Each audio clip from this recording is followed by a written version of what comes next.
I think Right. that you metabolize testosterone more androgenically over time. But I guess one of the questions is like, do these side effects just go away with time? The best way to get to the bottom of it is just doing that comprehensive blood test and just having someone review it who can go, okay, this is the underlying dysfunction that could be contributing to upregulated aromatase. Yeah. And kind of circling back to the question around the DHT, I took Proviron for like 2 years at just like a 25 milligram dose. 2 years. Okay. I was going to get into that. Okay. Yeah. Let's get into it.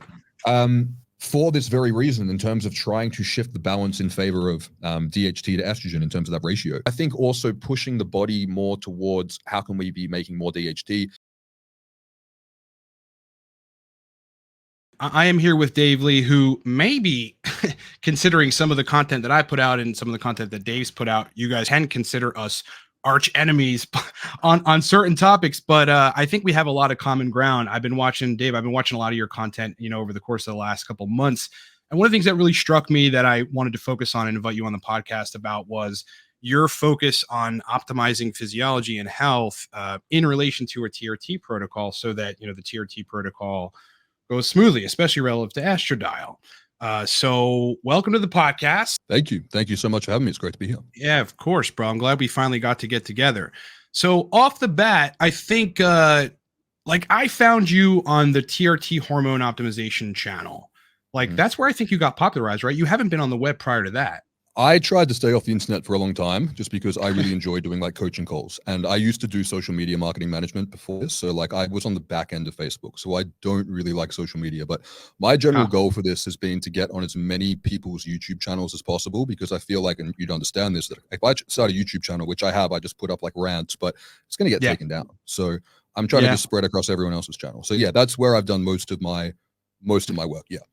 Cool. And with those guys, like, were you contracted to work with them in some capacity, or did they just go, hey, you're a subject matter expert in this, and this, and we'd like to have you on the channel? Because you're on a lot of their content. Yeah, no, that's a good question. So it originally started from memory. I used to just chime in on topics, particularly around things like pregnenolone and DHEA. That topic took me by interest because I had a brain injury, which is actually what got me introduced to your content many years ago. And I was just contributing to the group a bunch, just like commenting stuff. And one day, my friend Danny, well, at the time I didn't know him, he pops up calling me. And he's like, who the fuck are you? And how do you know all this stuff? I'm like, well, I went back to university, dropped out of psychiatry, learning about hormones, like went through rehab for a brain, like did all this kind of stuff around hormones. And he was like, look, can you just help, moderate the group? And I was like, sure. And then one weekend, I was particularly irked because there was no content on pregnenolone and DHEA online except for from Dr. Mark Gordon at that time. Now other people have made heaps of great content. It's been fantastic. But I was like, well, there's no content here. So I'm just going to make like a lecture like what we did at university on this topic. I'm going to, cite it and research and so forth. And then when I did that, people started reaching out to me, wanting to work with me on these hormones. I was like, okay, cool. I can give you my 2 cents. And then gradually it grew into what I'm doing now. So yeah. I started making the content that I needed when I needed it. That's what I understand. I understand. I completely understand.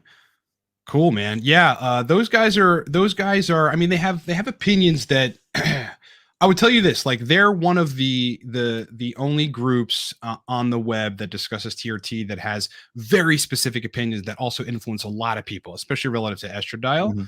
I like most of the guys. Who's the what's that dude's name? The bald dude who runs it, I think. Steve something, or he's like, yeah, he's the something dermatologist, or the what is it? Lifting dermatologist. Lifting dermatologist. Yeah, he's great.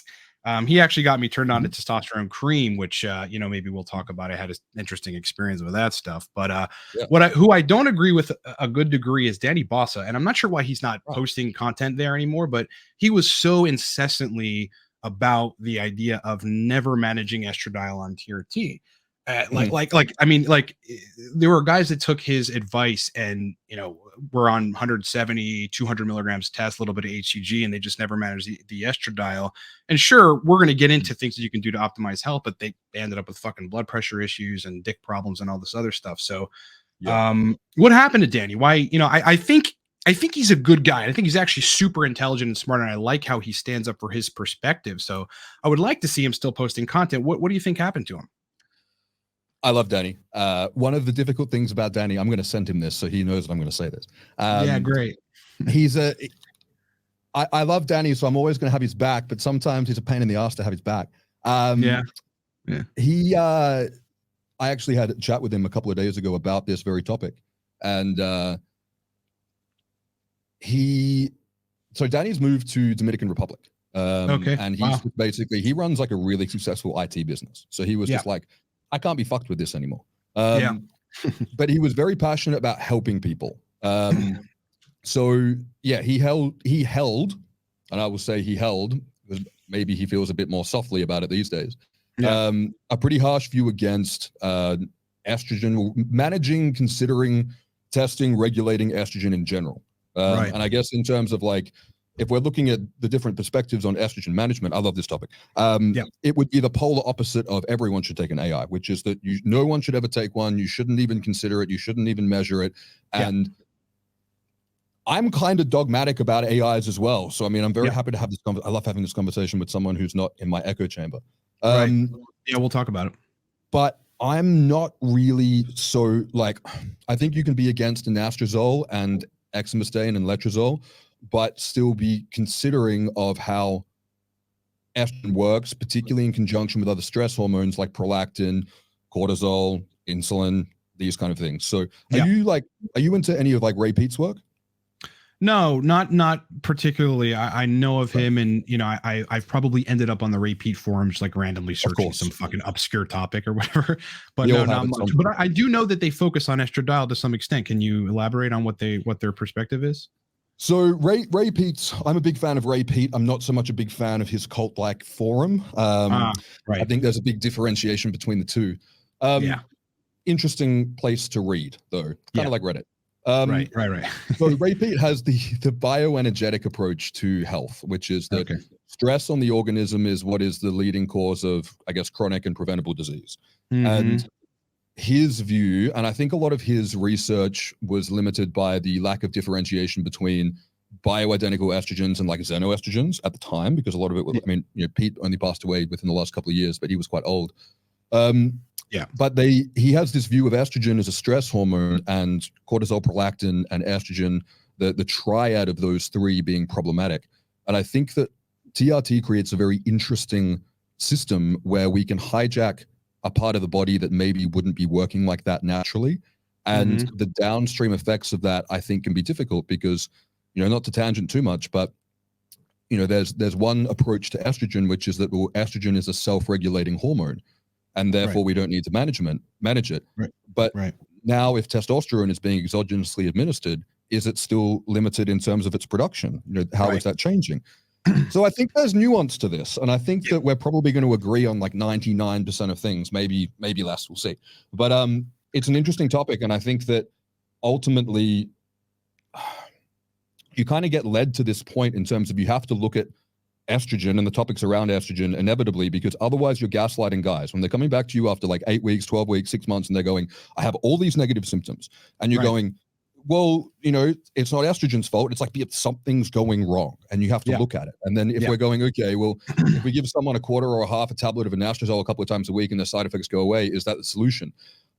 I kind of disagree with that, but I think that it's getting into the right line of questioning, I guess. Yeah, I mean, it's a temporary solution, and then, you know, other things that may need to be optimized should be targeted to, you know, alleviate the necessity for anastrozole. Look, I fucking hate that drug. I hate taking too much of it. You know, I've obviously done what I think a lot of guys on TRT have done, experimenting and taken entirely too much at a time, which drops serum estradiol far too quickly, and then you get arthralgia and you start feeling shitty and your libido completely disappears and your dick stops working. So, you know, it's definitely terrible. There needs to be an in-between. I've always said this, like if there was a drug that, you know, wasn't so powerful because it was made to essentially, you know, prevent or control estrogen receptor, you know, based cancers, then maybe that would be a perfect middle ground. Look, if you could drop the estradiol 10 points, right, and not drop it 35 points from 60 or something, or from 50, or if you could drop it 5 points or 6 points, and then a maintenance dose of something could keep it there, I think a lot of guys would have a good time on TRT. So let's get into that. That pretty much is the elephant in the room. So again, what turned me on to you is like I've been seeing your content on the TRT hormone optimization channel for a while. But your take on basically managing health so that you aromatize less. Can you break down for my audience, like the staples that you would have someone do that is aromatizing? Let's say, they're on 150 milligrams of test. They require that dose because they're getting therapeutic benefits. They're post therapeutic on the labs, but estradiol sitting at 50. They're having libido and erection issues. And they fucking can't figure it out. They take an AI and that shit gets solved, but then again, 2-day half-life, it starts rising back up. It's a problem thereafter to dose it. What would you have guys do in that case? Yeah, cool. Okay. So this is like my favorite topic to talk about. So, I know. Yeah. So I have this observation. And again, before I get into this is just my opinion. If people want to take AIs, take AIs. I don't care. But yeah, this is what I have observed in terms of doing a whole bunch of health coaching in this field now for many years, and all the time I have during the day just talking to guys about this topic, is I find that the main problem that causes side effects on TRT is generally the unresolved root cause of the secondary hypogonadism. Right. So, but it creates a difficult scenario because if you go, well, I'm insulin resistant, I'm overweight or obese, maybe I've recently quit drinking alcohol and I need testosterone. Like, what do? I can't just immediately morph into like a healthier, high testosterone guy. Like, I mean, so do I get myself healthy and then go on TRT? Or if I go on TRT, I'm going to get these side effects and the anastrozole fixes it. And it creates a very it creates nuance. So there's a couple of ways that I like to approach this. And it's kind of like with nootropics. You want to approach it all from, I'm going to talk about nootropics as all my analogies for your audience, by the way. So it's kind of like if you're using a blended formula, you want to hit different pathways to be able to hit the state that you want. You don't just want to like take like 5 grams of tyrosine as a nootropic. You want to kind of diversify. Yeah, I wouldn't sleep that night if I took 5 grams of tyrosine. Yeah, it wouldn't be fun. So the first thing that I think we should look at doing is going, okay, if someone is prone to side effects, what can we do with their protocol? And the best thing is increasing injection frequency or, using a transscrotal testosterone cream because you get a more, you're predisposed to better DHT metabolism. And I think what's going on with a lot of these guys who are in these chronically inflamed states, which often come from a combination of insulin resistance, liver issues, a lot of the time fatty liver disease can be present, hypothyroidism, and the part of the consequence of that, which a lot of the time is excess body fat as well. I think in these situations, using a transscrotal cream or at least doing daily injections to begin with is going to give guys the most stability in their levels, because I think that's going to allow them to have the best response to treatment initially. There could potentially be discussion around, from a biohacking standpoint, about using also supplementing with like a bioidentical DHT cream potentially as well, but kind of getting into the weeds a little bit. But then I think the other thing that we have to look at is going, well, what's going to be the cause of this person over aromatizing? Because I don't subscribe to the myth, and I use the word myth specifically, that there is some kind of over aromatizer gene, because unless you have Klinefelters, because everyone who I've met who's been a quote unquote over aromatizer, we've gotten to the root cause of why that has been. There's always been a cause. And a lot of the time the cause is not something that's super easy. But for example, if I'm sitting here going, well, if I've got a guy who's like 120 kilos and he's obese and he's insulin resistant, is a better treatment for his TRT-induced, itchy nipples, water retention, moodiness, etc., like estrogen side effects, is a better solution for this going to be metformin or anastrozole? Right. Well, if the excess aromatase is coming from insulin resistance, then it would make sense to use metformin.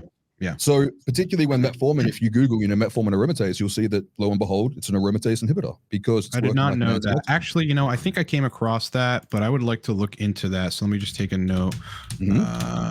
Interesting. Yeah.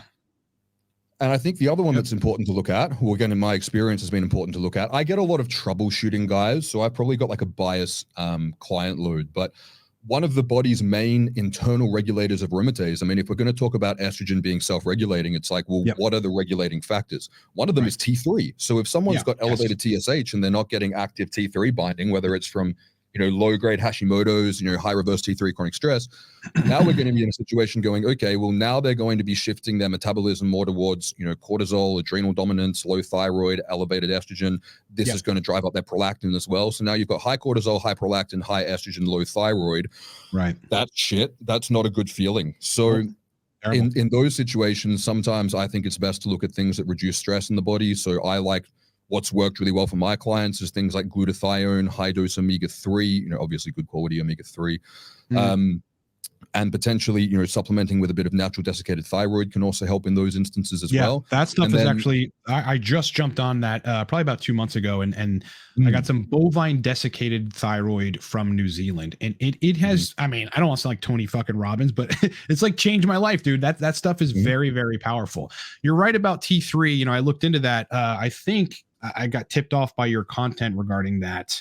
And yeah, for a couple clients of mine, that's T3 was slightly low. You know, I had them start taking some selenium and some other kind of minor protocols, nothing significant. And sure enough, the estradiol went down a little bit. So there's something to say for optimizing thyroid hormones and then controlling aromatization. I also found that, you know, the direct connection between both selenium and aromatase. So selenium has some, you know, aromatase inhibition capacity or the ability for to execute some degree of control. I forget the mechanism of it, like it's maybe post estrogen receptor binding, I forget, but then T3 for sure, optimizing that is pretty significant for controlling aromatase. Yeah, completely. Because, you know, when T3 to low, prolactin goes up, and then when prolactin goes up and you're putting in TRT, which, you know, would usually be suppressed in that state, then that's going to push up estrogen as well. So it's and the other thing that I like looking at, again, in terms of going from other angles now, is being like, well, if someone's in a chronically inflamed state, what can we do to upregulate the androgen receptor? Because rather than just flooding in more androgens, we're going, okay, well, maybe if we can, you know, upregulate 5-alpha reductase and then upregulate androgen receptor activity, you know, and the best way to do that is, you know, losing body fat, you know, having healthy habits, getting in the sun, all that kind of stuff. But in the interim, you know, using things potentially like carnitine, which is obviously, you know, one of the best things for the androgen receptor, but also just things like creatine and a good diet that's high in things like red meat, egg yolks. And the other one that's really, again, another pathway is looking at estrogen elimination. So particularly elimination of like xenoestrogens. So things like, I like reduced glutathione, but, you know, things like phosphatidylcholine, things like that can be really useful as well. And one thing that's so important, and I see this all the time, it drives me ballistic. If someone has an elevated bilirubin and they've got these issues going on, and your doctor just tells you that you've got Gilbert syndrome, you go and get a liver ultrasound, because liver ultrasounds will reveal if you've got fatty liver or not, and if you don't, you'll have Gilbert's. But I get a whole bunch of guys come to me and they're going, look, no matter what I do, I just can't fix these estrogen side effects I'm having on TRT. And I look at their liver panel and they've got elevated bilirubin and maybe slightly elevated AST/ALT, and they go, oh yeah, my doctor mentioned that I've got fatty liver disease, but, you know, not to worry about it. And it's like, dude, like your kitchen sink is clogged and you've just cranked the tap all the way. Yeah, that's a big problem. So, okay. So those are a couple strategies. Let's quickly talk about DHT, because I think you mentioned that, you know, DHT being essentially antagonistic to estradiol in terms of estrogen's genetic action post estrogen receptor binding is pretty useful. I have seen DHT derivatives like Primobolan and Masteron and Proviron actually lower people's serum estradiol, which is crazy. I had to go hunt that down in the scientific literature, and it does turn out that they occupy the aromatase enzyme to an extent, as well as block the action, the genetic action post when estrogen, you know, binds to ERA or ERB, which I find fascinating. So, what, you know, is that the only mechanism in your experience and opinion that DHT, either DHT derivatives or test cream or DHT cream is helping people to control estradiol? What's your take on that? I think that's the main mechanism, and I think that's a very eloquent way of saying that it acts as a counterbalance towards estrogen, and it also regulates aromatase as well. It does both. The thing that I don't like about the DHT derivatives, and I mean, I took Proviron for like 2 years at just like a 25 milligram dose. 2 weeks? 2 weeks? 2 years. 2 years. Okay, I was going to get into that. Okay, yeah, let's get into it. For this very reason, in terms of trying to shift the balance in favor of DHT to estrogen in terms of that ratio. And what got me away from it was, one, after a while, I just no longer needed it. I started to feel the way that I felt on test and Proviron on just test only after a couple of years. I think that there was some kind of androgenization to the DNA.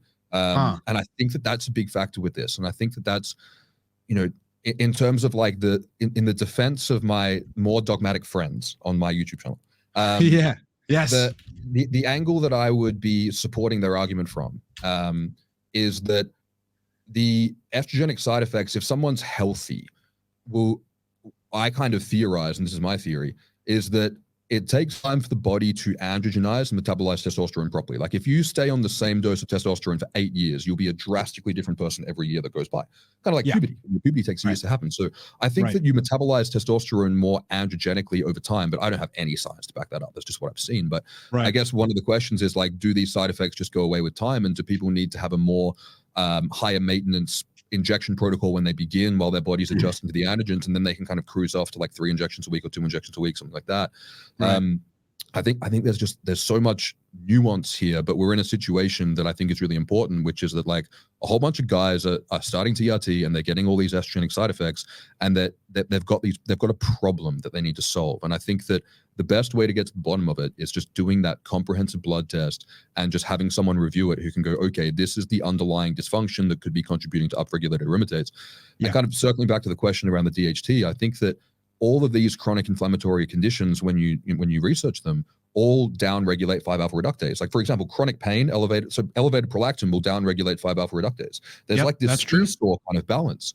And so I think also pushing the body more towards how can we be making more DHT, and how can we be therefore having more of this endogenous DHT activity? Because the thing that I don't like about the derivatives is that because they're not bioidentical, they don't metabolize into the different metabolites of DHT. And these all have neurosteroidal action. So they increase things like norepinephrine and GABA together. So you kind of get like what I refer to as like a hormonal neurosteroid Jaeger bomb. You're getting the stimulation, and then you're getting the chill, you're getting the caffeine, the theanine, right?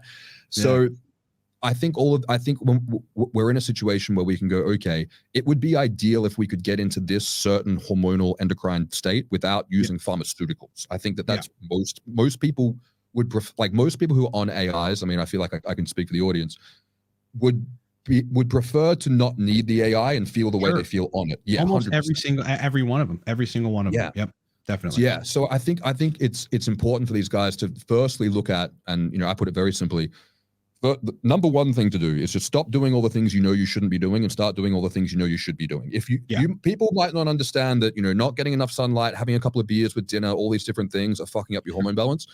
Yeah, trust me, you probably know what's going on and just fix that shit up. Yeah. But when that kind of basic stuff's not working, it's so important to work with a provider, because you might have like mild Hashimoto's, you might have some like really stubborn insulin resistance, you might have a bit of fatty liver in there. There might be this thing that's just completely fucking up the way that the testosterone is metabolizing in your body. And it's so important that these guys are going, okay, I need to get to the bottom of this and find the solution. The problem is, though, that sometimes the solution requires you to change the thing that you don't want to change. Oh, totally. Yeah. To stop drinking those 3 beers. I tell you what, man, like whiskey dick is a real thing. Like when you consume too much alcohol and you just like go limp and can't have sex, and there's no interest, and usually a lack of sensation for guys. Hard to explain exactly what the mechanism is for that. But, one thing we know for sure is that booze will in the acute period elevate prolactin. So that's one thing. And prolactin, for those of you that haven't had prolactin above, call it 20 nanograms per milliliter, will completely ruin your erections, your libido, your sensation. I mean, it completely shuts down the system. And it's supposed to be. I mean, post-climax, prolactin rises 10 to 15 or 20 nanograms per milliliter and basically gives you ED for a brief period. Like it's a good state to have post-sex so that you don't, just continue having sex and break your dick. But booze can contribute to elevated prolactin, which is a problem. However, we know too that, alcohol forces more aromatization of testosterone into estradiol. So do you think that is happening acutely in the presence of alcohol, or does that happen sometime down the line? Both. I think that it happens acutely, and I think that and you've probably seen this in your clients as well, like if someone's having like more than a few, I mean, I think binge drinking is technically more than like 3 standard drinks, but let's say someone's having like 5 to 10. I find that tends to elevate liver enzymes for the best part of the week, unless someone's like an outlier. Like if someone goes out and gets boozy on a Friday or Saturday, I find that those liver enzymes, even sometimes GGT, is still elevated by like Thursday, Friday. Wow. So I think that there's a chronic effect, but I think that the thing that's also problematic is that, if you're drinking booze and your liver's not recovering properly, that would downregulate your testosterone production. So now if you're on TRT and you're hijacking that mechanism, it's not going to metabolize properly. So I think that, and that's just what I've seen play out. So I think a lot of the time these things can be fixed by consistent application to daily habits. Yeah. But the problem is, what you do in the interim, and how you manage it in the interim. And I think that trying to find the root cause and then supporting the root cause more closely will lead to better subjective outcomes. And then you've kind of got that whole question of like, are these drugs safe or not? Is the dose in the poison? Like, yeah, and I think there's a lot of contention on that in terms of like, people are taking studies that were done in, postmenopausal women taking 1 milligram of Arimidex a day and saying, oh, well, it causes bone mineral loss. It's like, no shit. They would have had that without the Arimidex. So yeah, I think there's nuance. Definitely. Arimidex is a pretty terrible drug. Even in the presence of pretty adequate levels of androgens, maybe some HCG, so the testicles are somewhat resistant, or at least the aromatase expression in the testicles are somewhat resistant to the action of aromatase inhibitors. Still though, it can be a fucking issue. Like that drug, like the joint pain that you get, right, which is like this fluid loss in the joints in between, is terrible. And look, if you're consistent, one thing I found is even a low dose AI, call it 0.25 once a week, if you're consistently dosing that and the estradiol is between, call it 15 and 25 picograms per milliliter. Actually, let's be a little generous and call it 20 picograms per milliliter, where you would think you wouldn't have joint issues in this particular case. People do still have joint pain, like neck pain and tendonitis that comes out of nowhere. And this weird, like aching backbone that they never knew ached is related to their workouts and now presenting because their estradiol is lower. Whereas, interestingly, like in my experience, because I've had joint pain from anastrozole, lowering my TRT dose, which I did as an experiment, very, very low, too fucking low, to see where estradiol would go naturally, I took it all the way down to 15 with 70 milligrams a week and a little bit of HCG. I didn't have joint pain. Whereas the same dose, like, an AI taking me down to 15 to 18 picograms per milliliter would give me joint pain. So there's something to say about continuously inhibiting aromatase, which, by the way, you need for libido in the brain, that causes like, some sort of excess of this, of this bone mineral dynamic change in the acute period and ongoingly if you're taking it. Whereas, if you drop the estradiol naturally, if you figure out a way, whether it's lowering your TRT dose, getting on some DHT cream, getting on test cream, maybe getting on a short acting or fast acting ester, you just don't have the joint pain. So I understand, especially Danny's perspective on AIs. They're shitty drugs to take. Nobody, wants to have to rely on first a secondary drug. You're on TRT, you're on HCG. Now you got to take this cancer drug, basically. The stuff is just entirely too strong. Yeah, and all the AIs are bad because they're all just bad differently. So like letrozole crosses the blood-brain barrier, so it's potentially going to be neurotoxic.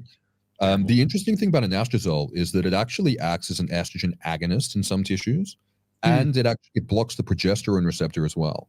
Interesting. I did not know that. And like the thing that I've found, and it sounds like you've experienced too, is that anastrozole, independent of the reduction in serum estradiol, just makes people feel shit. Like it's just a shitty drug. It has an anti-nootropic effect. Right. Yeah. There's something about dropping it too low or dropping it too quickly. Like there's all these dynamics that haven't really been studied, and dropping the estradiol too quickly in a very unnatural way, tends to almost starve tissues of estradiol, which you don't want. If you want to lower it, you kind of want to gradually lower it by doing health optimization, among other things. The one thing that I found, like, relative to the side effects with larger dose AIs, or at least dropping estradiol quickly, is that if I run, I call it 0.25 milligrams of anastrozole or more, I lose libido for 2 days. And typically there's a little bit of joint pain associated with that and some cognitive issues, right? It's not significant to the point where I can't do work or whatever, but it's noticeable. And I notice every fucking change, like in my brain.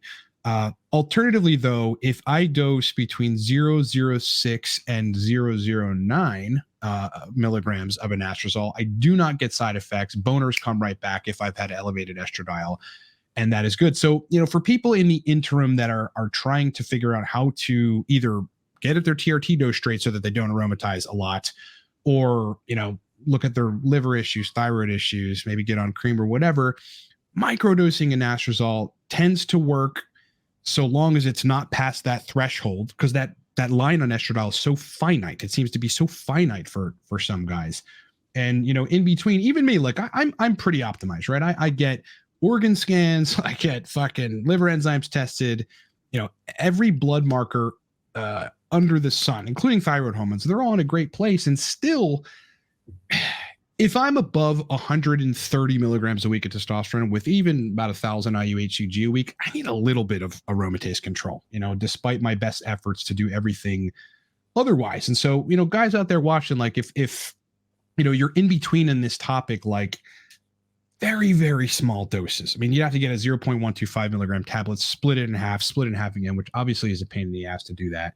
In the meantime, until ultimately you end up lowering your dose. Like, look, I just announced on my channel like last week or so, I'm now heading on week 2 of a testosterone Enanthate protocol of 112 milligrams a week.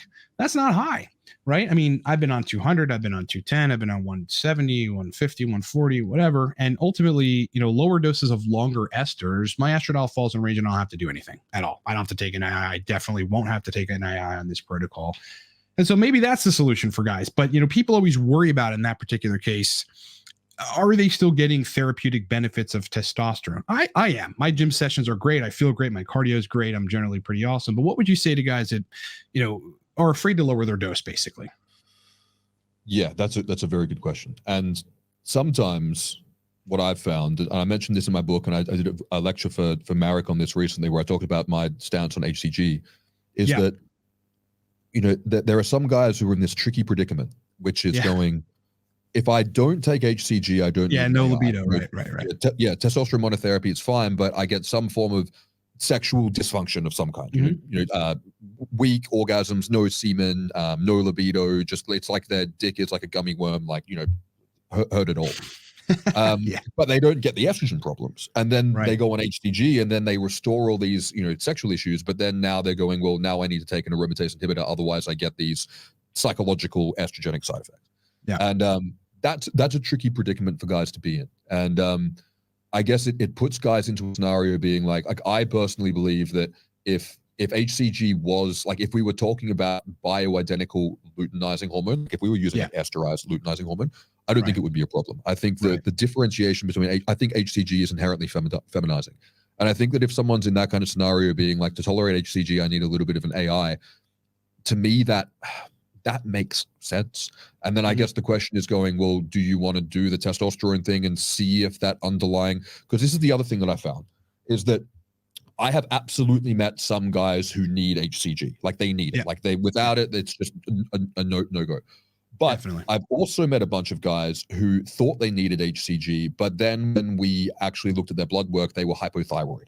Or they had liver issues, or there was something underneath that potentially the HCG, we know HCG upregulates cyclic AMP, so it's, positive for the metabolism. So maybe some guys who are hypothyroid, they find that HCG supports them. Like I think sometimes HCG can be acting as a band-aid in that scenario, which again, root cause investigation, but there's absolutely guys who need it. So it's tricky. So I think if someone's concerned about lowering the TRT dose and going, okay, well, I want to get the maximal benefits of testosterone, the complete, it's kind of like if it fits your macros, it's as long as it fits your calories, but the end part of that was meant to be for 20% of your calories, 80% is meant to be whole healthy food. People just chop that part off. So when it comes to this one, the part that I think is important to look at when it comes to the HCG TRT side of things is getting to see if there is a root cause underneath of why the HCG is needed. And then if it's not, looking at your testosterone levels and being like, okay, do I need to max this out and take this through the roof to get to the benefit? Or is the complete part of that sentence meant to be, you take the most testosterone that you can tolerate? And a big important point for this is that, again, let's say we use an example of someone who's obese, who's not doing well, whose health has gone to shit. That guy who they are now might only be able to tolerate 100 milligrams a week. Or 110 milligrams a week. But if he got to 15% body fat, dropped all his vices, and he was the guy who did that for 6 months, maybe he could tolerate a higher testosterone level. And I guess the question that people have to look at in the interim is going, well, do I put the high-end testosterone dose I'm not tolerating and then use an AI so that I tolerate it? Or do I listen to my body, drop the dose down, and then be able to work up so that I can tolerate a higher dose and kind of use that as an incentive? Your perspective on, over time, either via constant androgenization or, there's a word for that. Derek from MPMD uses it, but just like, you know, the androgenic effects over time, making positive changes, people may be able to tolerate higher doses as they go on. Could be something to, you know, could be a route for people to take. Let's quick jump back on HCG. I've heard you say that HCG messes with your libido. Do you attribute that to elevations in estradiol, or do you attribute it to some other thing? Because HCG like stimulates the, you know, the baby's immune system, you know, from the mother. So there's probably some immunogenic thing happening there. It obviously is making you make some more DHA pregnenolone, and those have neurosteroid like, basically neurologically modulating properties to them. Why do you think HCG messes with your libido? And then why do you think it messes with other people's libido? Because it certainly can. Me, past a certain range with HCG, it'll mess with erections. Libido will be okay, but it'll certainly mess with erections. The one thing that I haven't been able to find a trend for is if we take, 10 guys who don't tolerate HCG, 10 who are just neutral to it, and 10 who get amazing benefits from it. Yeah. I have not been able to find what each of those groups of guys has in common. Haven't been able to find it. It pisses me off. Interesting. So my theories are, again, looking at HCG as a female pregnancy hormone. And again, I know that men make it in microscopic amounts, but in that dose, it's not bioidentical. So maybe in some guys, depending on how our immune system is genetically wired, maybe we have like an autoimmune response to it, and it elevates stress hormones and it elevates cortisol, prolactin, and suppresses libido. Could be. Or it is inherently feminizing. I've tried, if you look at some studies, there's studies showing that 5 units of HCG every second day still stimulates the testicles a little bit. So I was like, maybe we're hypersensitive to it. Maybe, maybe it's like caffeine, right? Maybe, it's like I need to take the green tea of HCG. Nope, still fucked me up. So I also think that it's inherently feminizing. I think it's inherently estrogenic.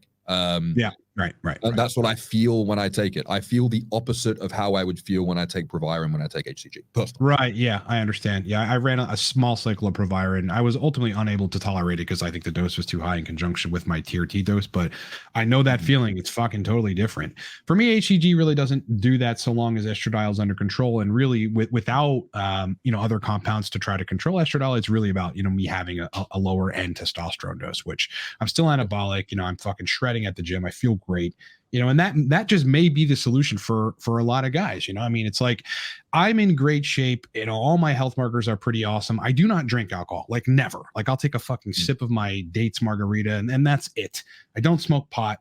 And still though, like at 150 milligrams testosterone with like 1,000 IU HCG a week, I definitely aromatize past the point where my body likes, especially relative to sexual function. So it might just be the case that some guys need to go down in dose. And if you go on the testosterone subreddit, which is a good place to get information and also is a good place to get confused, you're going to find a lot of people, like a larger than a small little sample size, that have reduced their dose to between 80 and 120 milligrams. And now they're fucking perfectly dialed in.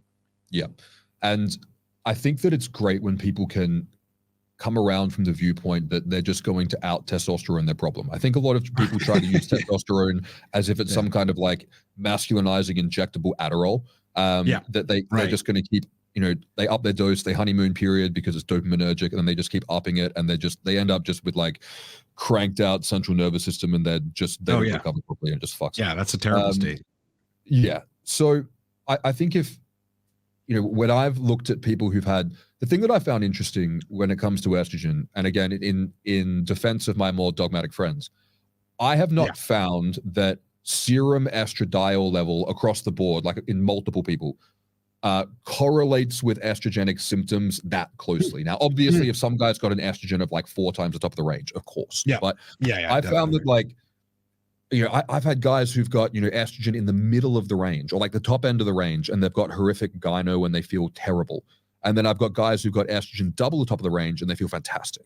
Yeah, it's weird how there is differentiation between people for sure. I mean, I've seen guys be able to tolerate 50, 60, 70 picograms per milliliter. Usually they're on high levels of androgens. And I don't know. I mean, maybe there's some genetic basis for how they can tolerate that. But I have seen that as well. I guess what I've found in practice has been when I've looked at because that was the thing that really bothered me in terms of being like, well, why is this happening to some people? Like I wouldn't accept that it was some kind of hard set genetic thing, maybe an epigenetic thing for sure, Right. like, you know, increased feminized expression of genes from growing up hypergonadal, 100%. Yeah. But when I was looking at it from this other angle, I was like, well, what do these people all have in common who are having these problems? And when I looked at it, A1C was the biggest one. HbA1c was the biggest determining factor of who was getting these estrogenic side effects. Interesting. And my friend Jay Campbell's been harping on about this for ages, that the root cause of these estrogenic side effects is insulin resistance. And the thing that I found, you know, the most common, and when I'm mentoring people on this is the thing that I get them to look out for, is that when people have got these estrogenic symptoms, they tend to have this concert elevation of cortisol, prolactin, and estrogen. Like I haven't found that when, you know, when guys who are starting TRT and they get these like brutal side effects and they just can't tolerate it at all, I always find that prolactin's massively elevated. I always find the cortisol's elevated, and a lot of the time TSH is elevated too. So I think that, you know, if people are going, look, I have to drop my dose to be able to tolerate it, as long as you feel fantastic, perfect. The lower dose is for you, awesome. Keep it the lower dose. But if people are dropping the dose and being like, well, I've gotten rid of my side effects, but now I've lost all the benefits, that's when you have to go, okay, why aren't you tolerating the dose that you need? Yes. But you got to look at that for sure. Definitely. Yeah. I think that some people absolutely just have more sensitive androgen receptors than other people, and some people have way blunter receptors. And like, you know, some guys need to be double the top of the range or even a bit higher, and some guys need to stay in the top quartile of the range, and any higher and they just get side effects. Yeah, it's also, you know, injection frequency has a lot to do with this too. Like, I mean, I can tolerate 1250, 1300 total testosterone.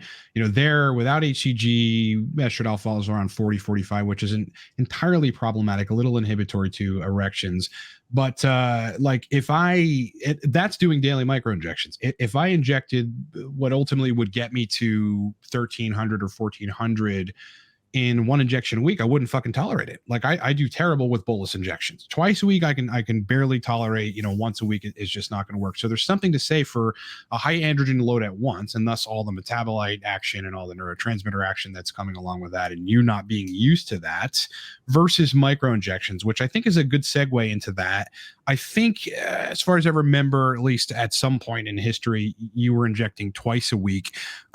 Number one, you know, on TRT now, are you running once a week, twice a week, more than twice a week? And what is your take on 2x weekly versus 1x weekly versus daily micro injections? Yeah, cool. Great question. So at the moment, I'm on cream purely due to availability in Europe. Wasn't an elective choice, but hasn't been something that I've had a problem with. And it kind of segues into my main point, is that I've been on TRT now for 8 years. And when I started TRT, I did daily injections for like 4 years. Well, not when I first started. When I first started, I did like one every 10 days or something stupid like that. But once I kind of worked my shit out, it was, you know, daily shots. And then I went to every other day, went back to daily, and then went to 3 times a week, then went to 2 times a week. What I found is that when you start TRT, like, and the golden rule typically in people who I've spoken to has been, when someone starts TRT, you start them off twice a week because they need to get used to injections, and then you increase frequency if they have side effects. Now, I think that you should start injecting as often as you're willing to, especially if there's novelty. If you're like, I'll do it every day, fuck, do it every day, 100%. Because you're going to be more sensitive to fluctuations when you first start. Your body's going to be like, what the fuck is this? So the smoother you can make the transition into TRT, the better. And I'm talking for the first like 2, 3, 4 years. I think that once you get like closer to a decade into it, I think you can just get away with less frequent injections because your baseline state is a higher testosterone state. I used to be very sensitive to the peaks and troughs, and then I eventually just dropped down out of sheer laziness. But I found that there wasn't a consequence to it. I felt exactly the same. And then I swapped to cream, and I was expecting some kind of big, you know, huge transition thing. No, didn't notice any difference. Felt the same. Interesting. And do you find that cream is, you know, stimulating, kind of like a potently stimulating nootropic, like a catecholinergic nootropic, or not? Because when I ran cream, I ran it for 40 days. My fucking DHT went sky high. I was sexually insatiable. Like I could not get myself to control myself around women that I was dating at the time. But it felt like I had taken like high dose tyrosine in addition to modafinil with a lot of caffeine and maybe some teacrine. Does that do that for you? And do you think that's all about finding your dose? You know, the amount of applications per day? without nerding out too much, I've got very fast COMT and very fast MAOB genes. So yeah, okay. I do very well with things that are stimulating. So it definitely, you can definitely feel it. Yeah, like it kicks. Yeah, 100%. Yes. But the interesting thing that I found for myself and for quite a few people is that some guys, if you put it on twice a day, it will completely fuck your sleep. Like there's just no chance you're going to sleep. It's just super activating. But for guys like me, it's like a sedative. Like it massively improves my sleep quality. So I think your underlying neurotransmitter genetics play a big role in how you tolerate lower doses, higher doses of androgens, etc. I think that's a big factor. I think that genetics are a factor in that regard.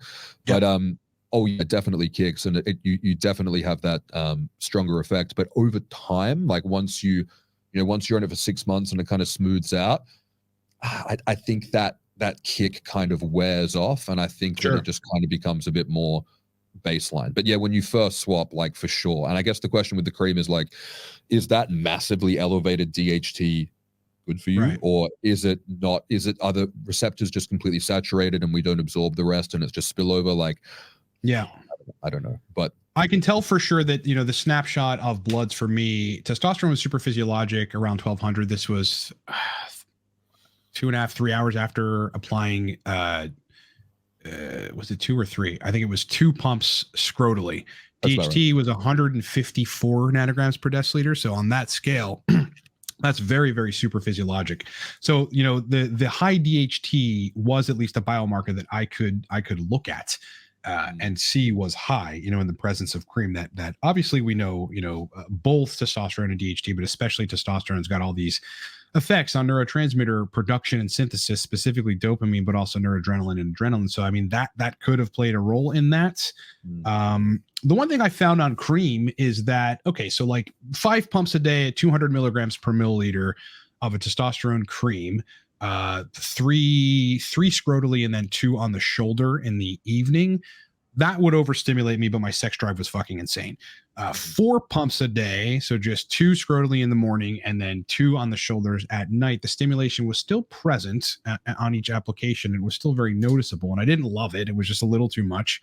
But sex drive was interestingly not as good. So that was a confusing thing for me. It's like, all right, you know, if I want to get the max amount of the libido and erection part of it, like I was just getting spontaneous erections while sitting on my fucking laptop, which was crazy. Then I've got to dose, you know, basically high amounts of it, but it gets to the point where it overstimulates me. I only ran it for 40 days. So what you're contending though is that if I had run it and tried to stick with it, maybe dose some theanine with it or whatever, for 100 days, that overstimulation may have gone away. Is that what you think? Were you running prop beforehand, or were you running like an Enanthate supplement? I had made the switch from, God, I'm pretty sure I was running cypionate prior to that. And so, yes, that there is something to say about the leftover cypionate in the blood. But that effect did not stop the entire time. Like at day 40, when all that cypionate should have been out of the blood, it still was potently overstimulating.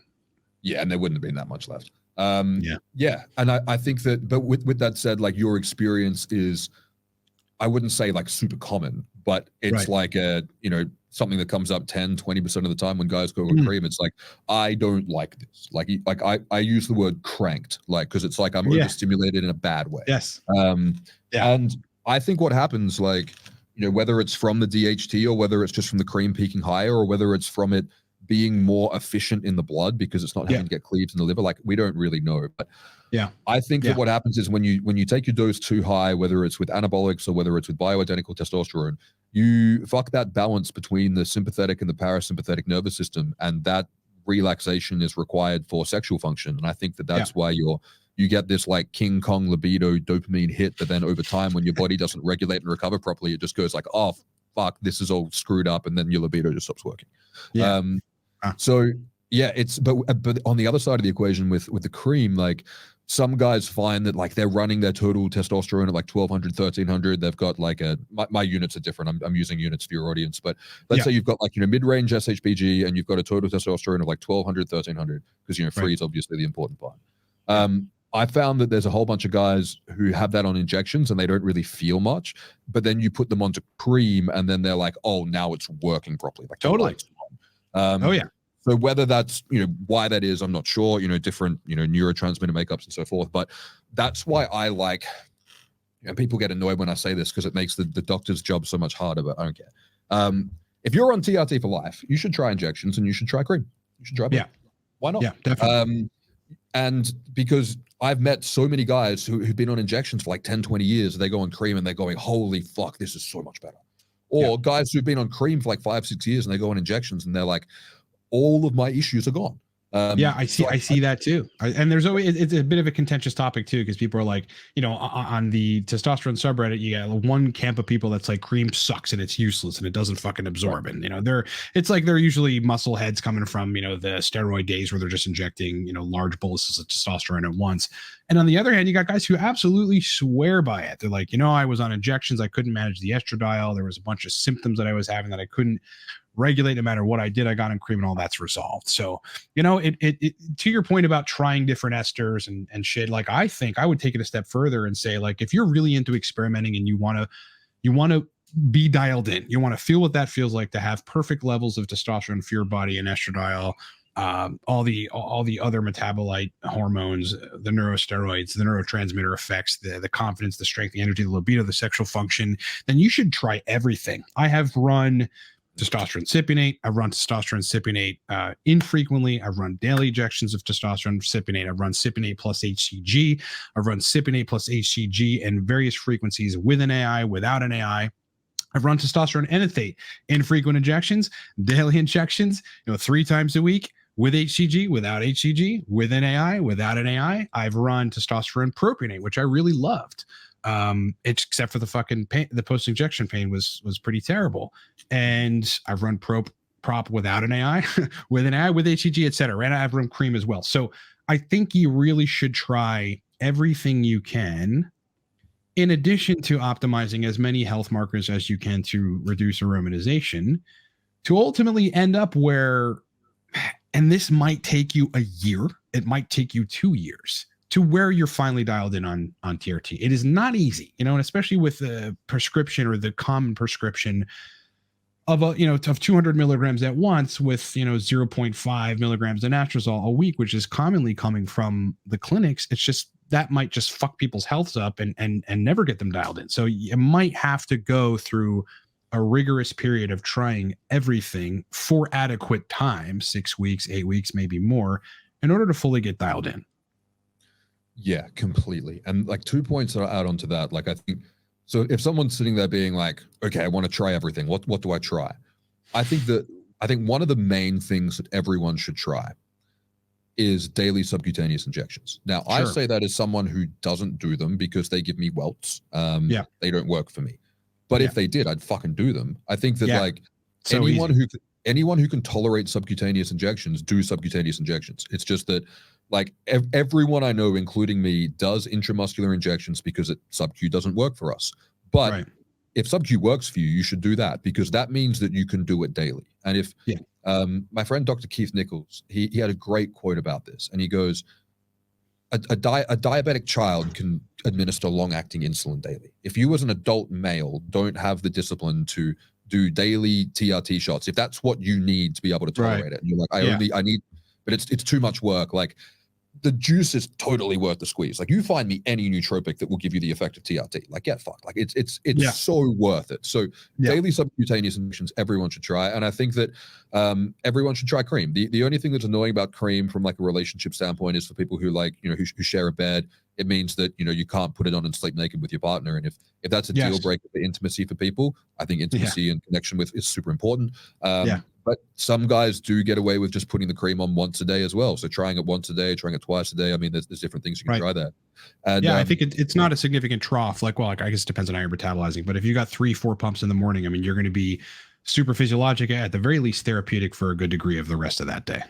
Yeah, like it's a 50% drop at 24 hours. But Neil Rousier has a theory that, and he's one of the leading lecturers on this, that testosterone agonizes the receptor for longer than the half-life. And like, I can't say that like when I was doing cream once a day when I first started, it's not like I was waking up in the morning being like, oh, I'm only half the man I was at midday yesterday. Right. Like, it's not, you don't feel it. So I think I think the bolus dosing is just stressful on the liver, and I think that it's the thing about TRT is that we're using bioidentical testosterone, but injecting an esterized version of it is not a bioidentical process. Right, that's true. Yeah. That means that I think that the rest of the organism needs to be better supported for that process to work properly. It's like a high stress, high pressure, high performance thing that we're making the liver do now. So if people are sitting there being like, I need to kind of, optimize myself to be like the best version of myself possible, like what do I start with? And I've done a lecture on this: drugs, alcohol, junk food, and not doing enough exercise. They're the 4 big categories. And sleep apnea. So sleep apnea being fifth. If people can get on top of those things and then increase their injection frequency and see if they tolerate daily injections for sub-Q, and then if they don't, do daily intramuscular, like shallow intramuscular, and you can get on top of stuff with that, like people might find they get a huge shift in the right direction just from a small intervention with that. And then you just take it from there. You make a strategic intervention, and you go, I'm going to do this, and then we're going to do it for this period, and we're going to review these markers, and we're going to review how you feel, and then we're going to take the next step. And I think that's what's important, is not kind of having this feedback for guys being like, oh, well, estrogen's not your problem, so therefore you have no problems. It's like, no, like this person's got a bunch of issues and we need to resolve it. And if we're not going to use an AI, then we need to use other things to resolve the issue. And I think that's the really important part of it. Totally. Because there's a whole bunch of guys. Yeah, sorry, go on. 2 major points there. Number one, look, bolus injections, they're bad for a variety of reasons for, I guess, a good degree of people. But there may actually be, some negative interaction with the way that your liver is having to process that testosterone. I have seen that before, and I couldn't really explain it other than potentially mild test flu as a result of like an immunogenic metabolite of testosterone. That's like one of the proposed explanations for test flu. We didn't actually test this guy's liver enzymes. We ended up just changing the protocol to, a more frequent injection protocol. But this guy was getting unrelenting fatigue injecting a bolus. So in that case, do you think the shit was just raising his liver enzymes, or his liver's having a tough time metabolizing it, or what? I think there could be a bunch of stuff there. That's a weird one, right? If he was going, sometimes supraphysiological amounts of testosterone will suppress the thyroid, so it can uncover subclinical hypothyroidism and make it worse. Obviously, he could have been just injecting crap gear, and his liver was getting super toxic, and that's obviously a factor. But the enanthate and cypionate are molecules that have to be cleaved from the testosterone to make it bioavailable, and that goes through the liver. And they have a long half-life because it's basically like a slow release. It takes your liver time to do that work. So the more you're it's not that enanthate and cypionate are liver toxic. They're not toxic at all. But they're making your liver do a bunch of work. And we don't really understand, there hasn't been studies done being like, we injected this amount of enanthate and cypionate, and then this happened to the liver, and this is what happened. We don't have that literature. So it's, people like you and people like I and people like, all these other people on the internet who are doing this work, like, that's the importance of us having these conversations and discussions, because it's like, hey, I'm in the trenches all the time and I see this. And it's like, yeah, I see that too. Okay, what do you think that is? Could be this, could be that. Like, that stuff's really important. And I think that what's more important than I think people get tribal over stuff, which is weird, but I understand why, because it's human nature. And definitely. I think like the most important thing that everyone kind of has to come together on this with is that, like, there's a whole bunch of guys out there who are on TRT who are having side effects and need help. And like, that's the most important thing, is getting to the bottom of that and helping them solve that. And I think that's why conversations like this are so great. And all these different, when I started TRT, the problem was there was no information. It was my friend Jay Campbell's book, and that was it. There was no one had YouTube channels. Derek wasn't up, Steve wasn't up, TRT channel wasn't up. So, but at least that information wasn't confusing. Whereas now, like, fuck, man, like, if I started TRT today and went on YouTube, I'd just be like, what the fuck? Yeah, because every other YouTuber is saying different things. I mean, there's camps, right? Again, like, people are very tribal about it. You've got the people that are like, don't ever manage estradiol, like, you don't even need to fucking look at it. And then there's people that are kind of in the middle, like, okay, you should probably manage it because there's studies on, past a certain range affecting erectile quality, among other things. Then you got people that are just like, dose 200 milligrams, that's going to get you enough testosterone, and throw down the 0.25 or 0.5 milligrams of anastrozole and shut up and go to town and stop complaining about it, right? But I think one of the biggest issues on people's perspectives on, how people should deal with the dose of testosterone and whether or not they manage estradiol is their bias of their own experience, right? And so guys like me and you, we've got to step out of that, like, and Steve, Vigorous Steve, we've got to step out of that and thankfully, probably we all have enough of a sample size of individuals to look at all this variability between people to understand that, like, fuck, man, like, you really can't subscribe to one theory. Like, I have seen, as you said, guys tolerate 45, 50 picograms per milliliter. They don't have erectile issues. Their libido is great. Their health is great. Everything's great. And then the next guy is at 34 and his dick doesn't work. But when we get it to 23 estradiol, everything comes back. Right. So there's all this variability between people. And sure, it has to do with a lot of this other stuff, but sometimes it doesn't. Sometimes people are in like perfect health. So I think the important thing, like for people to, when they're watching content creators or trying to find information around TRT, is like, don't solidly subscribe to one idea, like one theory. Take an AI, don't take an AI. Let the estradiol go, control the estradiol. You got to find what ultimately works out for you. Yeah, completely. And my friend Dr. Adam Hotchkiss, he has, I can't remember where he said it. It might have been at the Silverback Summit, but either that or he has some content on this where he's like, it's important not to be dogmatic about things because everything does have a place. Yeah, sure. And I think that the more expertise you have in terms of a toolbox, the more people understand the nuance of using the tools. And like my friend, Dr. Charles Barnes, I use his quote all the time. I'm going to have to send him this so that you can see I'm quoting him again. He says, when you have a hammer, everything looks like a nail. And I think the smaller your toolbox is, the more you're going to be throwing, the same shit at every problem, when in reality, there's a lot more nuance here. Yes. But yeah, it's important for people to always try to prove themselves wrong. And that's why if you'd sat me down today and went like, I've got 10 studies to prove why everyone should take an AI with TRT, I'd be like, fucking cool. Like, show me. Yeah. Let me read those. Yeah. So it's like, I think we should always be trying to prove ourselves wrong, because the scientific method is have a topic or have an idea and then ridicule it from every possible angle to see if it still stands up. And I think that sometimes that is lost in this space because, maybe people can't back up what they're saying. Or, maybe people have just, very strong viewpoints on things. And I think that discussion needs to be had for people to be able to have proper informed consent. And I think that that's the most important thing when it comes to this, is like, I don't want to stop people taking anastrozole. I don't want to stop people taking finasteride, but I want to put content out to say, hey, this is why I think that this is not a good idea. And this is what you should look at instead. And I think that that's it's going, we can lead a horse to water, we can't make it drink. And I think one of the coolest things at the moment in this whole movement is so many people are starting to take control of their health and get serious about this and spend their spare time looking into being like, I want to solve this problem so I can have a better experience of life. And I think that's really fucking cool. And I think that encouraging people down the roads with that, rather than getting tribal and belligerent and dogmatic about things, doesn't really help people. And I think this is all just about helping. Right, it does. And it just makes people subscribe to one of those camps, right? Because like their top guy is arguing with this other guy, and like, their experience to not manage estradiol or to manage estradiol worked for them, and so they just sort of fall into that camp. I mean, that topic there we can go on for absolutely ever about, but I think the thing I want everybody to understand is that people are going to be different. It's like you have to find out what works for you. There are generally applicable norms. There are things you can do, as Dave suggested, regarding thyroid hormones, liver function, and especially, blood sugar dynamics and insulin dynamics, to ensure that you do not aromatize excessively.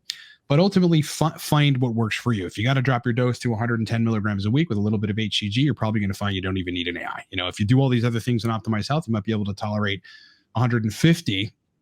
Doing daily micro injections, shallow intramuscular. HCG or no HCG, you might not need an AI, right? So pursue every available route, but don't think that you should just jump on TRT, jump on a protocol, or change your protocol and not address all this other stuff that we've spent an hour talking about.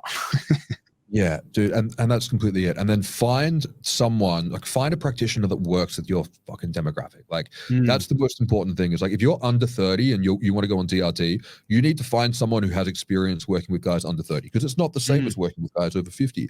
Yeah, good point. And there's a whole bunch of people in the space who'll be like, no one under 30 needs TRT. Just start doing everything right, and you'll make proper hormones. It's like, yeah, for some people, sure. For other people, it doesn't work. Not others. Yeah, totally So true. if you've got a Ferrari, you want to find a mechanic who services Ferraris, or ideally drives a Ferrari himself. Having a practitioner who's on TRT I think is super important. Not that you have to be on TRT to manage people's TRT, but it's definitely intrinsic understanding. Yeah, so, it should be a prerequisite. If you're hiring anyone to help you with TRT, like they should be definitely on TRT, no question. Yeah, and when looking at this, because I think it's important to give people actionable takeaways, and it's like, from a pragmatic perspective, like if someone's looking in the mirror and they are so far off track and they have this plan to inject the top upper limit of physiological amount of testosterone for a human male, like it's not gonna fucking work, bro. Like it's not. Like I'm sorry, but it's not. If it did, it would be awesome, but it's not gonna work. So and I think that's where people need to start being a bit more realistic with this, but also going, okay, like, if I'm off track and I need this to help me get on track, then I just need to approach this a little bit differently than how I would approach it if I was already on track. Like the guy who is hypergonadal because he spent the majority of his adult life not looking after himself properly. And, there's many reasons why people do that. And it's great that people get to the point where they want to pull themselves out of that hole. If you're that guy versus if you are a 40-year-old Giga Chad who had a testicular injury the day before and then now needs TRT for this, it's not even remotely similar stuff. And that's where I think if so many of these issues can be resolved by just working with someone who actually understands what they're fucking doing with this. There's not enough people in the world. The ratio of people who do versus who don't know how to do this, who are practicing, is very much in favor of people who don't know what they're doing. But almost all the troubleshooting issues I've ever seen could have been resolved by just working with someone knowledgeable from the start. And that's my biggest piece of advice for guys is like, this is like performing ongoing surgery to yourself for the rest of your life. This is not something that you shop on budget for. Work with someone who knows what they're fucking doing. Like this is absolutely, it's make or break. Yeah, because ultimately, if you're just getting prescribed testosterone from a clinic, like here in the States, we've got Defy Medical and a few other clinics. I think Merrick seems to be a little more, interpersonal or more comprehensive with their treatment with people. But otherwise, like you're really not working with someone who, to put it a little brass tacks, cares about your protocol. Like they're just the consultant or the point person at your clinic, which, maybe you get on a call with every 6 months or so, but they honestly, like a company like Defy, they're huge and they've got, so many clients and all of their MDs are probably overbooked. So they really kind of don't care. Whereas, if you find someone that's knowledgeable, that's either a YouTuber or has a private practice doing coaching, and they end up fitting, your particular situation, they've dealt with guys in your case, and that is much better than trying to go at dialing in TRT and hormones alone, just with the little bit of confusing help of like Reddit. Oh, dude, like I use car analogies all the time. I don't know shit about cars. And one thing that I sure as shit wouldn't do is watch like a few YouTube videos, read Reddit for 10 minutes, and then go pop the bonnet on my car and just start fucking about with stuff. Like great analogy, dude. And then going online and asking a whole bunch of other people who did the same shit as me, who fucked it up as well, being like, it's like asking a whole bunch of people who are lost in the woods, being like, how do we get out of here? And it's like, yes, exactly. They don't fucking know. But the caveat that I'll give to that is all of those people mean so well. Like, it's a whole bunch of people who are just trying to help each other out. That's true. I think that's awesome. But it's still the blind leading the blind. And it's that's where it can be, and I guess people, you only know what you know. And there's been so many points where, we've all been novices with new things. So if someone's coming into this and they're like, fuck, they're talking about me, it doesn't mean that you're stupid. It's just a new field that you don't know how to navigate. And that's totally fine. But this is like really difficult, serious shit. Like interventional endocrinology is like really advanced stuff. The majority of doctors don't know how to do this. So yeah, that's right. And it's interrupting like hormones are like the marionettes of your entire body. Like they are the puppet masters of like every fucking process, how you feel, how you live, disease, everything. Like it's so integral to get that right. and just going down, like Googling like TRT near me and just taking whatever the top guy prescribes on Google has a, you know, depending on the situation, like an equally high chance of doing you more harm than good. So definitely, it's you know, and you know, my background's in marketing, and it sounds like that's a big sales pitch. I'm booked out for a long time, so don't work with me. I'm not selling my service here. But I think the best thing that people can do, and this is the thing that I advocate for, this is why my books are so cheap, this is why I make all this YouTube content, like all these lectures, is that I make that content so that people can educate themselves so that they know what to look for in a provider. So I'm going on and going, here's a whole bunch of stuff that you should know about fixing your car so that you can pick a good mechanic, not so that you can go do it yourself, or so that when you go in to see the mechanic, you know what to bring up with them and talk with them about and work with them. And if people can just realize the importance of that from the start, they will save money, they will save time, and they will ultimately save pain and suffering, which is the most important. Definitely. Yeah. Such a great point, man. I mean, that alone, you know, provides so much value to people, especially folks that are, I don't know, new or 6 months in, can't get dialed in. You know, they're just watching different YouTube channels and spending a lot of time on Reddit and can't figure out what's happening. Find a knowledgeable person, and screen them and make sure they know what the fuck they're talking about. And then, you know, maybe relax a little and let them manage your protocol. Like, it sounds from a masculine perspective, you know, something that most men wouldn't want to do. But like, look, I mean, I run 2 companies, and for my other company, I had to actually recruit the help of a Google Ads expert. I sat for months and tried to figure out, you know, how I could not spend $1,000 a day and get good, converting actionable leads. And finally, I just hired a guy, you know, this guy in Pakistan, turns out, and he's fucking super smart and intelligent, and he saved me probably a year and maybe $30,000. So it's just something to think about. Yeah, and it's, you know, outsourcing is so important, and finding someone that you can trust to outsource is super important. Like, you want someone who can explain things to you in a way that you can understand, someone that you respect, someone who you look up to, who can teach you things, and someone who maybe emulates traits or has something that you look at and be like, you know, that guy knows what he's doing. Like, if I end up more like him, that wouldn't be a bad thing. And that's why, you know, going to a fat doctor is just a bad idea. Like, they inherently don't know what they're doing. So I think people should be really serious about who they're looking for with that. And, you know, outsourcing, if you're cautious about outsourcing, as you should be, like, make sure that you can really trust that person. How do you trust them? You find other people who've worked with them. You know, look at their receipts. You look at that. You know, you get an idea of, like, is this person someone who I can trust? Because what is in your best interest as the patient versus what is in the provider's financial interest, if they're selling you shit, is not the same. So one of the worst models at the moment is that all these clinics, the people who you're speaking to, are making commission on the products that you're selling. So it is beneficial for them to basically create this scenario where you need so much shit that you don't need, and a lot of the time the shit that you're taking is just fixing the side effects from the other stuff. So you also want to make sure that you've got someone who's practicing with integrity to go, look, you need these extra things, and you actually know that you need them, and then you'll just trust it and take it and go ahead. Or you can sniff out someone to be like, hang on, maybe I don't need to buy 6 different vitamin supplements that are $80 each that I can just get off Amazon or iHealth. Right. Yeah, exactly. Now, I've seen this before, actually. You know, I've had many guys that have come to me from local clinics here in the States, and usually I get the call when people have done everything under the sun and they can't fix libido and erections. And then, you know, they come to me, we change the protocol. Maybe we add a DHT derivative. Maybe they switch to cream, but we make, you know, some significant changes and the issues resolved. But at their clinic, you know, their point person never wanted to go deep enough to understand what was happening or how to change the protocol, but they would prescribe them PT 141 instead. You know, this the melanocortin receptor agonist that's, you know, admittedly very potent and stimulates some hypothalamus dopamine and will fucking turn on libido for most guys. But problem is, it's not sustainable. Like, the dopamine firing from the hypothalamus actually downregulates after a while from taking that stuff, which is why you can't take it consistently. You know, you got to get to the bottom of what's really happening, rather than, as you said, being on 4 or 5 other ancillaries, you know, just because you can't get your protocol straight.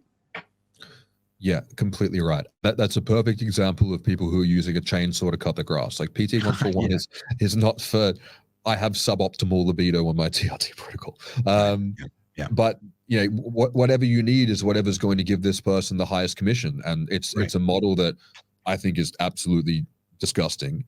But it is also, it is what it is. And it also means that it will, at least there's more availability to testosterone. And, you know, I don't think it's the perfect scenario, but I also know that it's a scenario that's only going to work for a bunch of people due to the current economic climate, is that a whole bunch of people are going to need to have a hybrid approach between having one of these windmill clinics write their script and then having someone like us or someone, you know, who's online who can act as a consultant to help them manage their stuff externally. That's right. Because that's the only thing that's going to work for them in terms of what they've got available in their area or what's going to work for them financially. Is that ideal? No. But is that by far the next best option compared to like everything else? Absolutely. Definitely. I think why people like you, me, Steve, and other people who are doing coaching on TRT have popped up is exactly because of this, right? Because if the clinics could manage people's protocols to the point where libido, erection, strength, energy were all great and their hematocrit wasn't 55 and they felt great, then there would be no need for us, right? So this is essentially, you know, how guys like you and me and Steve and other people, you know, have been born out here. So you mentioned something earlier that I want to quickly talk about before we finish up, and that's running Proviron for a while. I ran Proviron for 2 weeks. It overstimulated me. I didn't change my testosterone dose, so that was probably why. I still have a lot of pharmaceutical Proviron left, but I might want to try to run a cycle again, possibly for animalism, maybe as a little bit of aromatase control. You mentioned that, you know, I've heard you talk about how over time taking testosterone long term, you know, kind of androgenizes a person in a way where there are positive benefits as the years go on. First of all, what was your Proviron protocol? Was there test involved or was it just Proviron? Secondly, how was it on libido, erections, etc.? How did you feel? And thirdly, do you think that that has something to do with, you know, you alluding to this notion of androgen therapy over time providing ongoing effects? Yeah. I love this topic. And recently, so I deal with this kind of case all the time. And now I use cream instead of injectable testosterone and Proviron for the same application. But it's creating this scenario being like, this individual, and in this case it was myself, needs more in the DHT department. And now, in terms of why did I need this, I'm not sure. I mean, I have theories. I had a pretty severe brain injury in my mid-20s, and recovery from that was when I started TRT. So maybe there was some PTSD, high cortisol, I don't know, hyperlactin, whatever. But I was in a scenario where, so for the first couple of years when I was on TRT, I was taking every different exemestane, arimidex protocol under the sun. I had, at one point, I had 1 milligram exemestane capsules compounded. I was dissolving the anastrozole tablet in like a dropper thing so that I could fucking take like yeah. I've seen that. I did it all. And if I didn't take the anastrozole, I felt worse, but the anastrozole gave me side effects, which led me to Proviron, which was just bro science. It was just going, okay, well, DHT analog, Proviron is prescription in Australia. So Proviron was appealing because it's the closest to bioidentical DHT out of the derivatives. It's not liver toxic and it's mild. So, and it was available. So it ticked all the boxes. And when I took Proviron for 2 years, it gave me the effects that just TRT gives me now. It gives me the effects that I think TRT should have given me all along, and what I see, you know, in my clients, which is just, it just worked. I just got, it just felt better. I felt less anxious. I felt more calm and rested. I felt more stoic. I felt more driven. I felt less fear. Like all of the things that I was subjectively in tune with, it fixed. Fixed, I guess, it moved in the right direction. But when I did my follow-up labs, you know, because I was only taking 25 a day, when I see people take 50 a day, I know people say Proviron's not liver toxic. It still jacks up AST, ALT. Yeah, it can be, absolutely. Yeah, there's a case in the literature of mysterolone-induced hepatotoxicity. So I mean, it's one case, but it can happen. Yeah. Oh yeah. I mean, probably not on these small doses, but 50 plus. I mean, you got to be careful. Oh yeah, people think it's not liver toxic and take like 200 a day. Trust me, it is. So find out real quick. But the thing that I found, which was the most interesting, was that my lipids got better. Not that these markers were bad, but my lipids got better. My TSH got lower. My CRP got lower. You know, everything that I wanted to go lower got lower. Everything I wanted to go higher got higher. So I didn't stop taking it for 2 years because it objectively and subjectively put me in better health. And it's what got me interested in researching DHT. But over time, and you know, the reason why I don't take it now is that now it makes me feel how it probably made you feel. Like it just, I felt cranked. I feel now if I take it, I feel worse than if I don't take it. So it's interesting. It's just net worse. So I no longer needed it, and I don't know if my body, if I just got, you know, through a difficult period in my body, which was particularly stressful at that point, and it was a band-aid, or whether it made me now metabolize testosterone. Maybe it, you know, androgenized me over 2 years, and now I metabolize testosterone better. Yeah, I don't know, but it was a very interesting experience for me. And the only reason I haven't made an instructional kind of lecture on it is that because there's so much nuance, I know that it will just get kind of taken out of context, and people will just start saying, I watched Dave on YouTube and I took steroids and now I'm fucked, because people will just not apply it properly. But it's it's what got me very interested more so in testosterone as a nootropic, or DHT as a nootropic. And what I found it did the most for me was it massively increased my overall drive, not like just sex drive, but just drive in life, in terms of like motivation, discipline. It kind of gave me a real fire up my ass. And I think looking back, I never had high testosterone when I was 18, 19. Like I think I was low testosterone up until when I started TRT. And I think for me, it really kind of gave me this 2 years of having these kind of high, you know, peaker levels of androgens and more DHT. I think it had a really positive long-term impact on my psyche, and that to me, and it's impacted my behavior a lot. So yeah, I'm a huge advocate for pushing up DHT, but ideally using bioidentical DHT, whether it's from DHT or from a testosterone cream, converting more into DHT. Right. Awesome. That's incredible, man. Yeah. Like, what the fuck was I going to say about DHT? I had something about the DHT derivatives.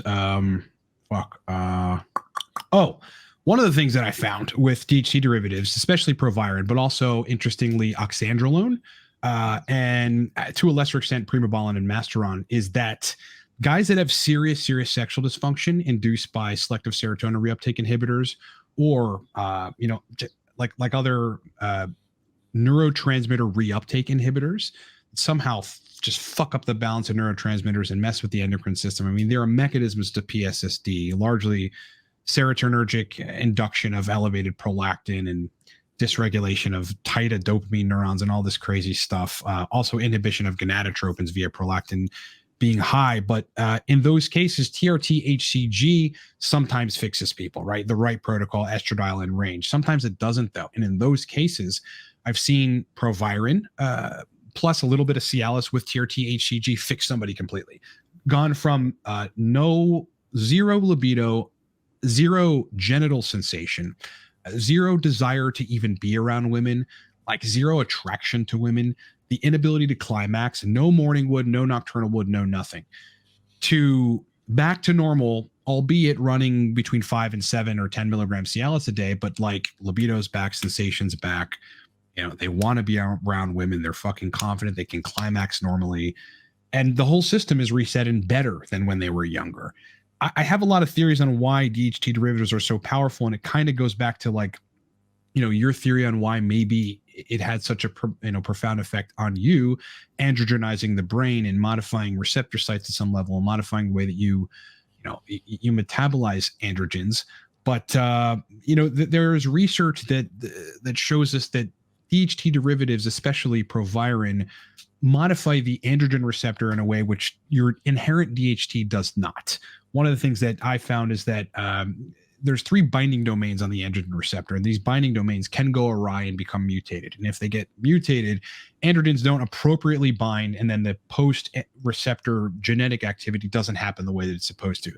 Mesterolone in this scientific paper restored all 3 binding domains on the androgen receptor, and fix this mutated androgen receptor in a situation where the person's inherent DHT didn't or couldn't. So like that shows us like there's something powerful about DHT derivatives, especially Proviron, but also to the point of like DHT is not a trash hormone. Like I did this video about that because it's a common idea these days that people think that DHT is a trash hormone. I mean, it comes.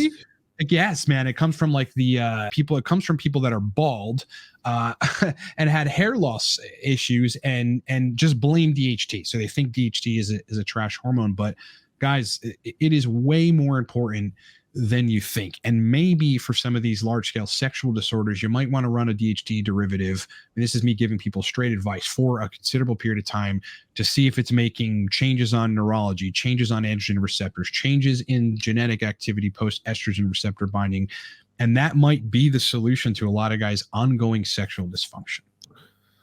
Man, I didn't know that there were people who had a prominent voice that thought DHT was a trash hormone. If anyone thinks DHT is a trash hormone, take some DHT and then tell me your opinion, because oh my God.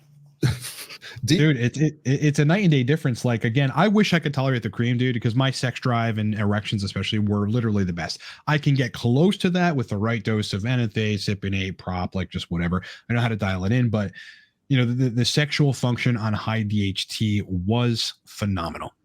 Oh, dude, and you might find down the line that you can tolerate it in some more time. Yeah. But yeah, that's ridiculous. DHT is extremely important for like systemic mechanisms in the body. It's an incredibly potent anti-inflammatory. It's an extremely important neurosteroid, and neuroprotective. It has direct affinity in the penile tissue. Like it's so important. So yeah, that's ridiculous. But what you're saying about the PSSD thing, I find PSSD fascinating. PSSD was one of the reasons I dropped out of psychiatry, because they don't recognize the harms of these drugs. They just go, oh yeah, they're all safe. It's like, they very clearly are not.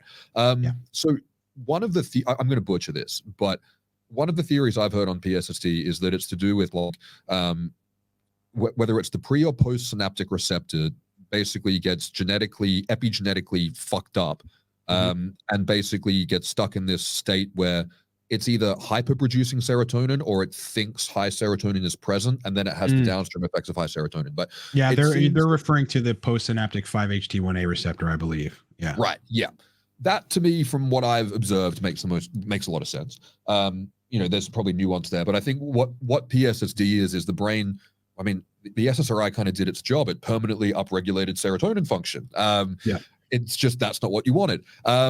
So it's a funny way of presenting it, but it's fucked. And one thing that I've noted as well, and it's the same with PFS too, but PFS is, you know, a bit of a similar but tricky, is that the higher DHT, I didn't know that about the differentiation with the analog, but that to me makes sense that, you know, if we're looking at something being like, oh, it's an analog, so that means it's all inferior. Well, maybe there's an aspect of it that will then, in a certain application, makes it superior. That's very interesting. But what I have found is that, like, if I get a guy come to me with PSSD, I'm going to recommend cream, because I just find that the higher DHT activity, and whether that comes from cream or it comes from testosterone plus Proviron, that those guys tend to be the guys that need the needle of DHT pushed in the right direction. And using things like, you know, 5 grams of creatine a day, you know, body fat lean, you know, reducing stress to reduce prolactin, like all those strategies in concert as well are really important. But yeah, sometimes you got to move that needle in that direction. And those are guys who end up on Reddit, and they end up on groups because they're a niche troubleshooting case that don't fall in the classic bucket, and they need to be treated, you know, separately from how other people are treated. And it's something that, like, you know, when you work in this field like we do, like, you know, you don't see guys like that every day, but you might see them every week or every few days. Like, they come up enough that it's like, oh yeah, I've seen this before. Yep, I know how to treat this. This is cool. And that gives I mean, you're probably right. Because again, like I've said, you know, DHT derivatives have been in cases where nothing else would work, where everything actually looks good. There's no discernible biomarker that's awry or skewed in a lot of these cases. DHT derivatives are resolving the issue to the extent that the issue can be resolved, and for some people, completely, like entirely. So I mean, would you take the same approach with PFS? And arguably, that would probably be like the more superior approach, or you would have more of an urgency to get DHT functioning well in cases of constantly inhibited 5-alpha reductase. Yeah, PFS is really tricky because there's so much differentiation in terms of what you see. I have found that guys in general, as a very generalized overarching statement, guys on PFS do best with the cream, or potentially like a testosterone plus Proviron protocol, but I've tended just to use cream here just because it's what was available.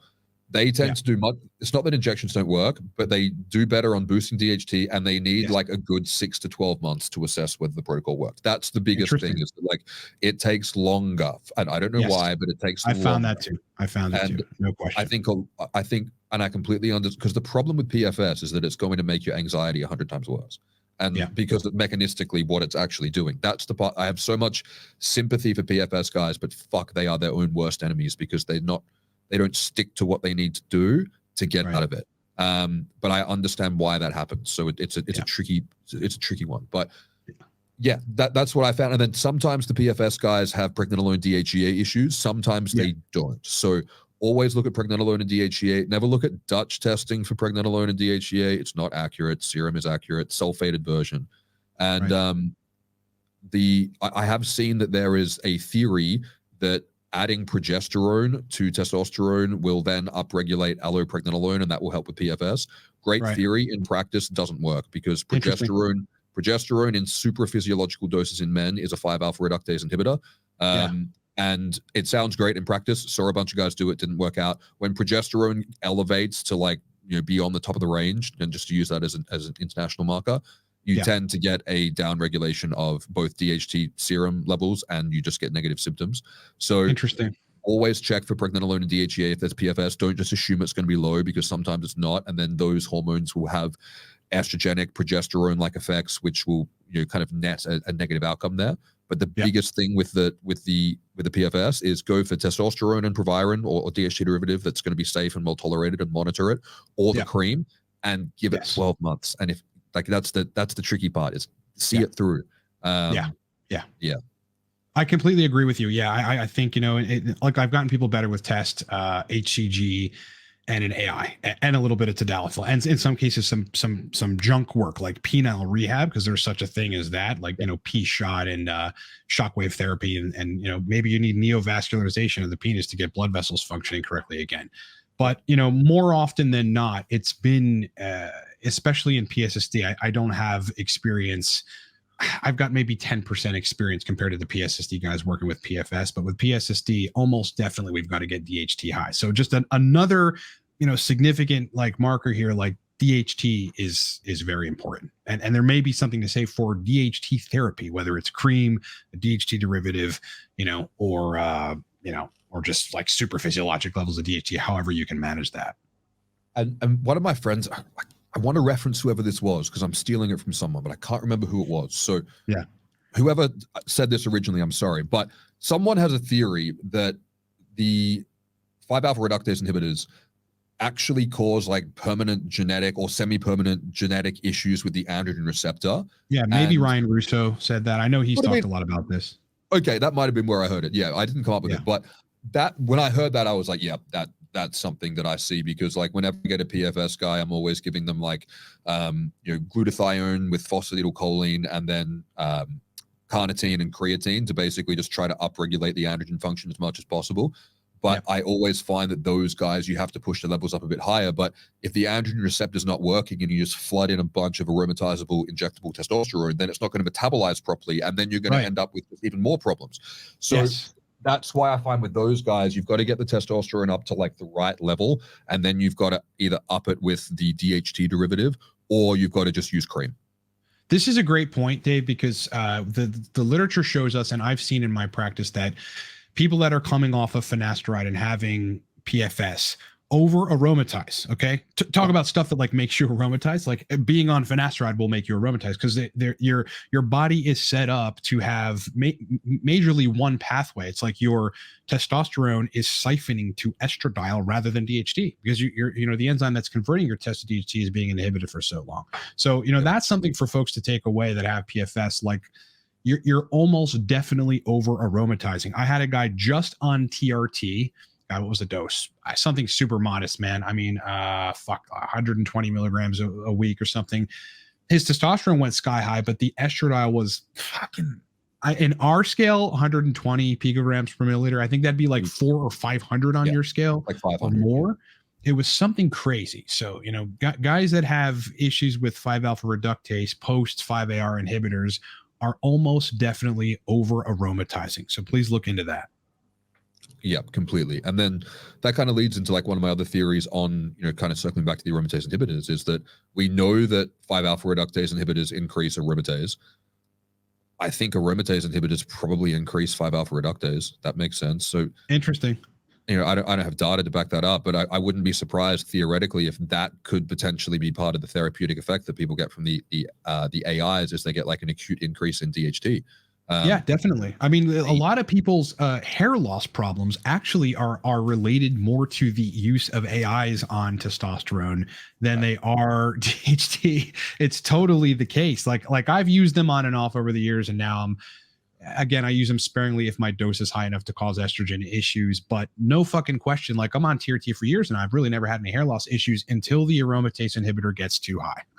Right. Okay. And so I wonder what the mechanism for that is, potentially like stress it's causing on the body, or interruption. Maybe. I mean, there's the follicles, the hair follicles need a degree of estradiol to function correctly, and so I think that's part of it. But at the same time, like if you are inhibiting aromatase, testosterone can really only convert to DHT. So you're just getting elevated DHT in that case without proper estradiol signaling in hair follicles, which leads to hair loss.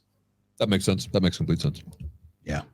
So Dave, this has been an epic podcast, dude. We're at an hour and 35 minutes. We've given a lot of people a lot of food for thought, which is great. Where can my people find you? Yeah, so you can find me. I've recently started my own YouTube channel where I just kind of upload opinion pieces, and that's just called Dave Lee Advanced Fundamental Health. But the majority of my content is either free or very affordable. So on the TRT and hormone optimization YouTube channel, I've got a bunch of lectures, university style lectures, where I've tried to basically solve as many problems as possible. And then for more in-depth stuff, I've got two $29 ebooks on my website. One's called TRT 101, one's called Beyond TRT, which is on pregnenolone, DHEA, thyroid, estrogen, HCG fertility.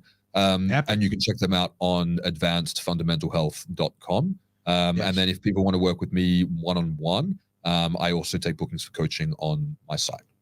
Yeah, and you're in Australia, so guys that are in Australia that are having a hard time finding people, and your common YouTuber is here in the States, go to Dave, because Dave is one of the most knowledgeable people on everything related to not just TRT, but hormone optimization relative to sex hormones, and then all this other physiology stuff that you need to optimize in order to have a better experience on TRT. Yeah. If anyone Australian is listening, I've got a clinic called Primal Zone, and where we service Australia wide, and it's holistic TRT health coaching. So all the stuff I talked about today is included in the service. Very proud of that clinic, and I can say that because I didn't build the clinic, so I can I'm not taking credit for other people's work. The other guys have done an amazing job. And then for guys who are also in Europe, the majority of my clients are international, all over the world. I live in Eastern Europe for the majority of the year. So, it's one of the hardest places in the world to get TRT is Europe. Oh, totally. So, for guys who are, either self-managing or, organizing stuff over there, and they need someone to assist who's, familiar with, different lab works and different challenges you guys have, I pretty much have clients in every country. So I can help out people anywhere. Awesome. Well, Dave, it's been a pleasure hanging out with you, bro. We'll do this again down the line. I hope that, my audience gets some good value out of this podcast and some stuff that I haven't talked about that, only you and your experience with your clients and yourself, are able to kind of bring to light. So epic talking with you, brother. I hope you have a great rest of your day, and I will chat with you soon. Yeah, man. Thank you for having me. All right, brother. See you, man.